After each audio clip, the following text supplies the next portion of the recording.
Okay, so we've been talking about mental effects and the use of deliberate cold exposure for sake of building resilience, which I do believe can be tremendously powerful. Look, it's no coincidence that the screening and the training for Navy SEALs involves a lot of exposure to cold water. One could argue that it is deliberate because they elect to go to BUD/S, but when they get into the cold water at BUD/S is dictated by the instructors. And the reason they use cold water exposure as the stressor is that it does offer considerable leeway in terms of duration and temperature, in terms of how you can use it as a stressor, whereas things like heat don't offer much variable space, as we say. There isn't a lot of room beyond which you start injuring or even killing people by using heat. So there are a lot of forms of stressors out there, but cold is one that we can titrate, that we can adjust in ways that can allow us to continually build up and or maintain mental toughness. Now, deliberate cold exposure also has many effects on chemicals other than norepinephrine and epinephrine, most notably the neuromodulator dopamine, which is involved in elevating our mood, making us feel energized, and enhancing our ability to focus. And that has a lot to do with how dopamine engages us in motivated states, tends to narrow our thinking and our behavior into a particular trench of goal-directed behavior. If you want to learn more about dopamine, you can learn a lot about dopamine in our episode about dopamine. It's at hubermanlab.com. You can find it. It's a 2.5 hour plus kind of deep dive into all things dopamine, focus, motivation, etc.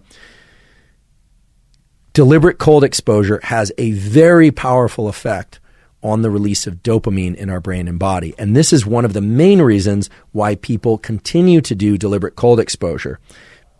Basically, it makes us feel good, and it continues to make us feel good even after we get out of the cold environment. In fact, some people would say they don't feel good in the cold environment. It's all stress for them, but afterwards they feel great.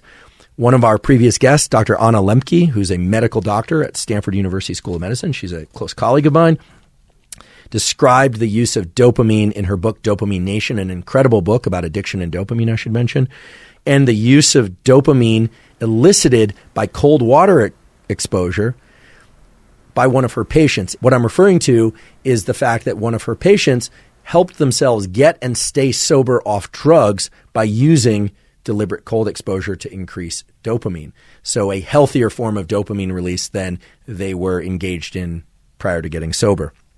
Now, the basis for dopamine release in response to cold exposure is that the catecholamines, norepinephrine, epinephrine, and dopamine, tend to be co-released by the same sorts of stimuli. But most stressors, and in particular things that evoke stress or are feelings of stress internally that we don't like, do not increase dopamine. They only increase norepinephrine and epinephrine.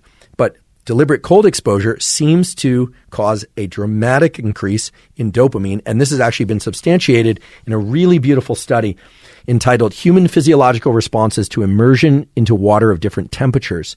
The first author is Sramek. I'm almost certainly pronouncing that poorly, if not incorrectly, Sramek. This was published in the European Journal of Applied Physiology in the year 2000. Really a beautiful study. I love this study. They took people and they had them sit in chairs underwater, but their head was out, and they were immersed up to the neck in either of three different temperatures. 32 degrees Celsius, which is 89 degrees Fahrenheit, 20 degrees Celsius, which is 68 degrees Fahrenheit, or 14 degrees Celsius, which is 57.2 degrees Fahrenheit. So not super cold, but then what they did is they measured people's core body temperature throughout. They measured their metabolism, and they looked at serum levels of things like norepinephrine, epinephrine, dopamine, and cortisol. Serum meaning within the blood. So a really nice and quite thorough study. There were not a huge number of subjects in the study, but nonetheless, it was a very thorough study in terms of the number of variables that they explored.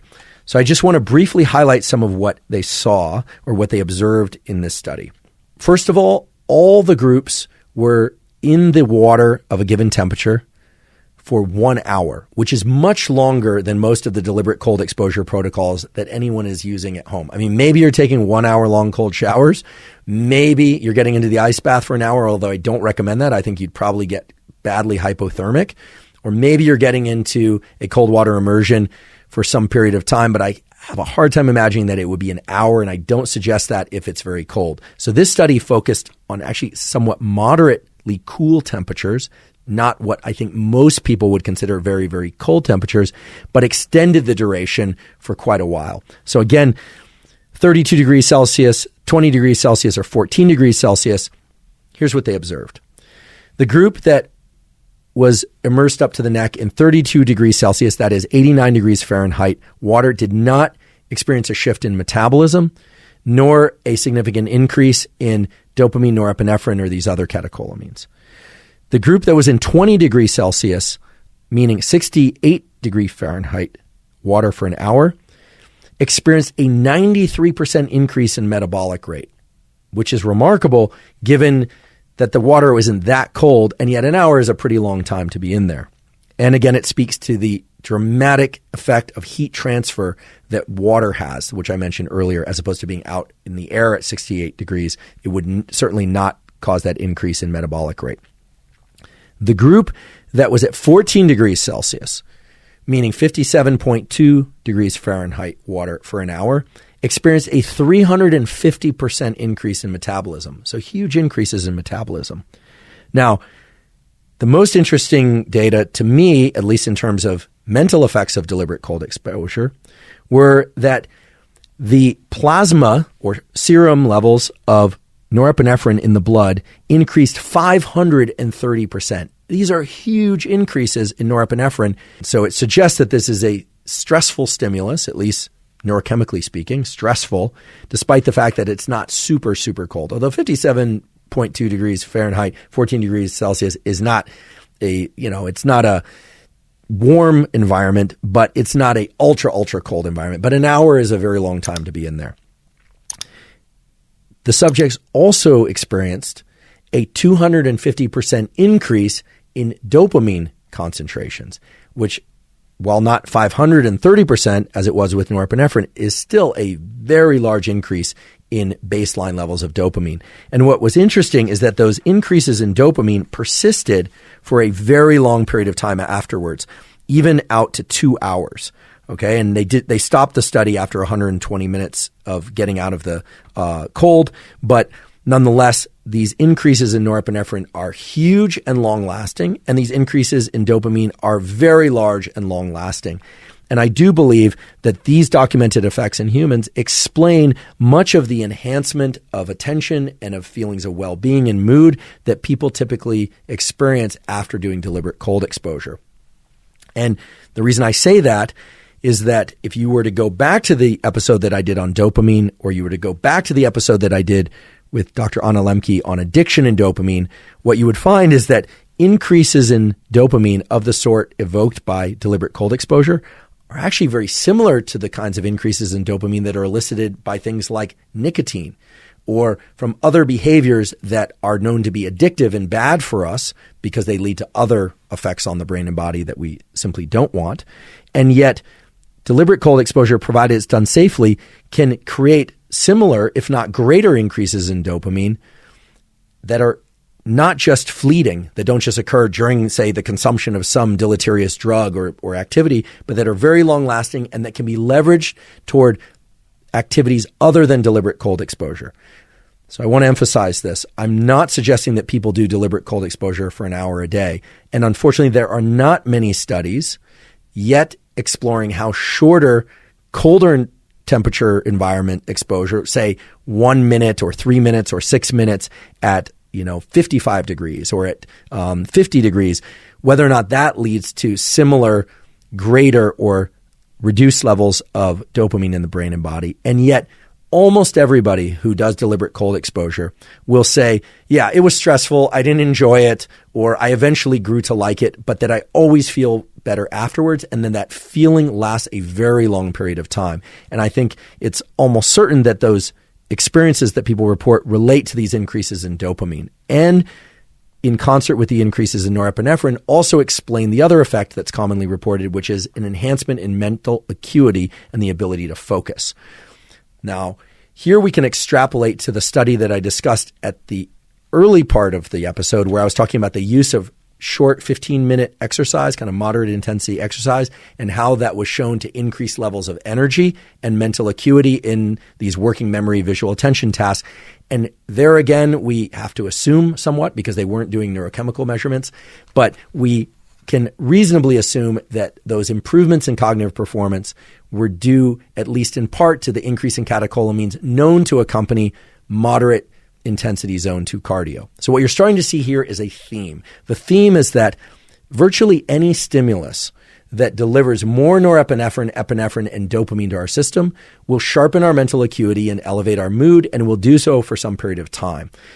Deliberate cold exposure, it turns out, is a very potent way to increase these catecholamines, this category of chemicals, and thereby to improve mood, mental acuity, and levels of alertness.